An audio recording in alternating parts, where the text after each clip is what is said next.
Everyone, welcome back to my new another blog. তো দেখো সবাই রেডি হয়ে নিয়েছি, কোথায় যাচ্ছি তো সেটা যদি জানতে চাও তো পুরো ব্লগটি তার জন্য দেখতে হবে। দেখো এই যে আজকে আমাদের সবার লুক, তো চলো তাহলে। তারপর দেখো বন্ধুরা, আমরা সবাই মিলে গাড়িতে বসে গেলাম। কোথায় যাচ্ছি এখনও কিন্তু সারপ্রাইজ আছে, তো যদি জানতে চাও তো পুরো ব্লগটি তার জন্য দেখতে হবে। আমি, মান্নু, বাবা, দিদি, লাড্ডু, জিজু, আমরা সবাই মিলে এদিন গিয়েছিলাম। তারপর পাশেই দেখলাম চাপাতি বাগান। আর আমাদের নর্থ বেঙ্গল মানুষের কাছে চাপাতি বাগান মানে একটি আবেগ। তারপর দেখতেই পাচ্ছ যে খড়, হ্যাঁ গ্রামের দিকেই যাচ্ছি। তারপর দেখো ওই যে ক্ষেত দেখতে পাচ্ছ, হচ্ছে আনারসের ক্ষেত। খুব সুন্দর লাগছিল দেখে। তো এইটুক ব্যাকগ্রাউন্ড দেখে বুঝতেই পারছো আমরা গ্রামে যাচ্ছি। তো কার বাড়ি যাচ্ছি তো চলো, এই যে পৌঁছে গেলাম সেই বাড়ি। হ্যাঁ, আমরা গিয়েছিলাম আমার বড় জেঠুর বাড়ি, হচ্ছে অধিকারী। তো দেখো অনেক দিন পর রিলেটিভে বাড়িতে গেলে যা হয় কি, মানে ভালোবাসায় সবাই বেঁচে উঠি। তো তাই সেরকমই হচ্ছে, দেখানো হচ্ছে দেখো। তো তারপর ঢুকেই পাশেই ছিল মায়ের মন্দির। আমাদের হচ্ছে কুলদেবতা যাকে বলতে গেলে আমরা হচ্ছে মায়ের ভক্ত, কালী মায়ের ভক্ত, শ্যামা কালী। তো যেহেতু দিদির বিয়ের পরে এটাই প্রথম যাওয়া, তাই তারা বড় জেঠুদের হচ্ছে একটি গিফট দিয়েছিল, গণেশ মূর্তি, তোমার ফার্স্টেই দেখতে পেয়েছো। তো তারপরে দেখো সবাই মিলেই আছি এখানে। এখানে ছিল আমার বড় জেঠু, বড় জেঠি, মেজদা, তারপরে হচ্ছে বড় বৌদি, মেজো বৌদি আর বড়দা। সবার সাথে আলাপ করাবো তোমাদের সাথে। তো দেখো এই যে বসে গেলাম সেখানে চেয়ার নিয়ে। যেহেতু গ্রামের বাড়ি বুঝতেই পারছো, মানে গ্রাম মানেই হচ্ছে খুব ভালোবাসি গ্রাম দেখতে। তো তারপরে দেখো এই যে মেজো বৌদি সবার জন্য চা মিষ্টি জলখাবার নিয়ে নিয়ে এলো। তো তারপর আমিও নিয়ে নিলাম। তারপরে এবার ঘরের ভেতরে তোমাদের দেখাই। তারপরে এই যে দেখো বসে বসে সবার সাথে গল্প করছিলাম। আর এটি হচ্ছে আমার একটি কাকির বাড়ি।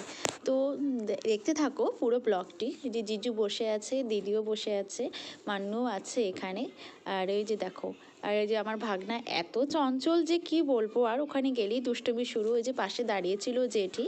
তো তারপরে হ্যাঁ, তারপরে এই যে আমার বাবার পাশে বসে আছে। তো দেখো ওই যে বৌদি দাঁড়িয়ে আছে, ওটা হচ্ছে আমার বড় পিসির বড় ছেলের বউ। তো সেই হিসেবে আমার বৌদি। তো তারপর এবার একটু তোমাদের পুরো গ্রামটা ঘুরে দেখাই। তো চলো তাহলে আমার সাথে দেখতে পুরো গ্রাম। আমি, মান্নু, বাবা, দিদি, জিজু, লাড্ডু আর আমাদের সাথে যিনি গিয়েছিল আমাদের গাড়ি চালিয়ে, ওই কাকু। তো চলো তাহলে। তো দেখো দেখতেই পাচ্ছ চারিদিকে সুপরির বাগান, বেশ মনোরম দৃশ্য, ভালোই লাগে। গ্রাম দৃশ্য দেখতে কার না ভালো লাগে। তো চলো তাহলে তোমাদের নিয়ে যাই। দেখতে পাচ্ছ সবাই মিলে আমরা ভিডিও করছিলাম। তো আমার পিছনে দেখতে পাচ্ছ আমরা গাঁদা ফুলের রাজ্যে পৌঁছে গিয়েছিলাম। Sorry, joking. হ্যাঁ, গাঁদা ফুলের রাজ্যই বলো, মানে এত সুন্দর গাঁদা ফুল ফুটেছিল যে মনটা একবারে প্রায় জুড়িয়েই গিয়েছিল। দেখো দেখতেই পাচ্ছ তোমরা পুরো মানে বিঘা, এখানে 1 বিঘা হয়তো জমি আছে, কিন্তু পুরো জায়গা জুড়েই হচ্ছে গাঁদা ফুলের চাষ। দেখতেই পারছো আমার ভাগনা একবারে মানে গিয়ে এত আনন্দ করেছে, ও কী বলবো। ও মানে মনে করছে যে কতক্ষণে টাকটাক টাকটাক করে সব ফুলগুলোও ছিঁড়বে। তো পাশেই দেখতে পাচ্ছ এগুলো কী বলো তো, জঙ্গল নয় কিন্তু আলু শাক। হ্যাঁ, আর ওই কাকিমাটা আমাদের আলু শাক তুলে দিচ্ছিল। আমার পিছনে দেখতেই পাচ্ছ বাঁশঝাড়ের ক্ষেত।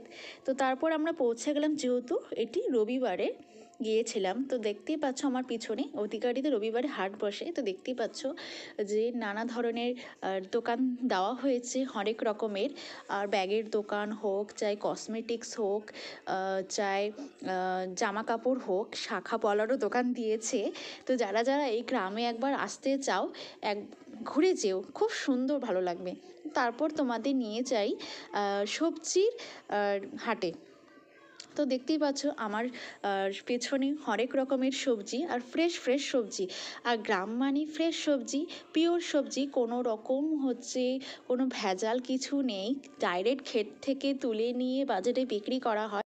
সবজিগুলো দেখে কি মনে হচ্ছে খুব ফ্রেশ? হ্যাঁ, খুবই ফ্রেশ আর টাটকা টাটকা। দেখো মূলো, বেগুন, রাই শাক, সর্ষে শাক, আলু, তারপরে ওই যে কুড়িয়া শাক, কি ফ্রেশ ফ্রেশ সবজিগুলো না, দেখেই মনে হচ্ছে সব কিছুই নিয়ে নিই। খুব সুন্দর। তারপর আমার পিছনে দেখতেই পাচ্ছ কি জামা কাপড়ের দোকান। হ্যাঁ, সব কিছুই মানে ওখানে দোকান দেওয়া হয়, যেহেতু গ্রাম আমি আগেই বলেছিলাম। তো তারপরে আমরা হাট থেকে ফেরার পরে দুপুরে খাওয়া দাওয়া সেরে নিয়েছিলাম, বাট তোমাদের সাথে খাওয়া দাওয়ার ব্লগিংটা শেয়ার করা হয়নি। তো যাই হোক, এবার বাড়ি ফেরার পালা। তো আমার এই এতক্ষণ ধরে লং ভিডিওটি দেখে তোমাদের কেমন লাগলো? ভালো লাগলে অবশ্যই একটি লাইক আর কমেন্ট করে যেও। আপাতত এখানেই আমার ব্লগিংটা শেষ করছি। আবার দেখা হবে অন্য কোনো ব্লগে। আপাতত টাটা, বাই বাই বন্ধুরা।